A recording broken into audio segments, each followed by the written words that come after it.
Life of Idler. May ako ito sa inyo.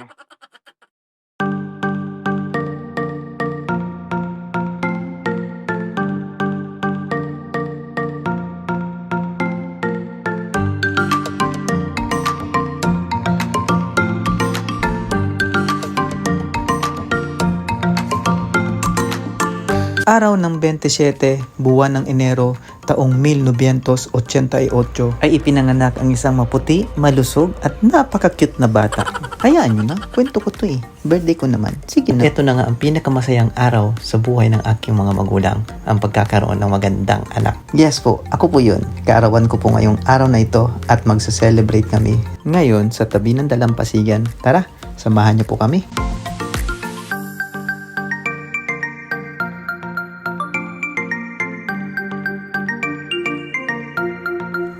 Ito ang kauna-unahang pagkakataon na isa-celebrate ko ang aking kaarawan bilang isang imigrante dito sa Estados Unidos.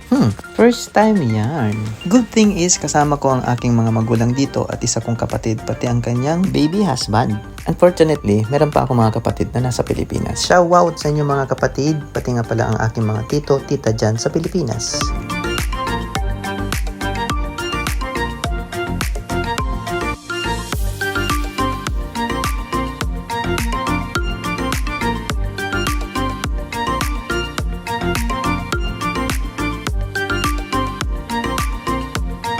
At eto, andito na nga pala kami sa beach. Ang daming magagandang beach. Ang ganda ng dagat. Andito kami sa Alamoana Beach Park. Birang-bira nga lang talaga akong malalabas dito sa Hawaii. Dumating din kasi yung point na sinasabi ng kapwa natin mga OFW na talagang ma-homesick ka. At base sa aking experience, halos 2 to 3 months simula nang ako'y dumating dito, naranasan ko ang homesick. And finally, awa ng Diyos ay homesick pa din ako. Biro lang. Okay na ako at nakakasanayan ko na. Kailangan mo lang din talagang paglabanan ang mga negatibong pag-iisip. Magtatanong ka rin kung bakit mo nararamdaman yun kahit nakasama mo ang iyong pamilya. Ganun nga yata kapag biglang nawala sa iyo yung comfort zone mo. Pero alam nyo, sabi ng mga mentor na napapanood ko sa YouTube, kung gusto mong mag-grow at mailabas mo yung best sa sarili mo, ay subukan mong makawala at pumunta sa ibang lugar. Yun nga siguro yung sinasabi nilang comfort zone. Try mo din. But the taste is like this. Doesn't look like, but the taste is the same. Happy birthday to me. Happy birthday, Joey. Happy birthday, Joey. It is my birthday, Joey. But the product is too hot here. I don't know how to Need to light the candle. 36. 36, 63. Medyo malaki-laki din na nagastos ngayon sa pagkain na ito. Buti na lang nilibre ako. Courtesy of sister and my bayaw. Salamat sa inyong libre. Ano ang naidudulot sa inyo sa tuwing pumupunta kayo ng dagat? Diba ang sarap sa tenga ng hampas ng alon, pati yung hangin? Talaga naman bibigyan ka ng panandaliang relaxation at marirealize mo na ang simple-simple ng buhay. Mainit pero hindi malagkit. Anong oras na dito? Alas 4. Pero pagdating namin, meron din. Hindi naman masyado malagkit. So, carry bells lang ang kanyang anit. So, ganda ng aking buhok. One things lang na aking natutunan. Yes po, things, hindi lang po palawan.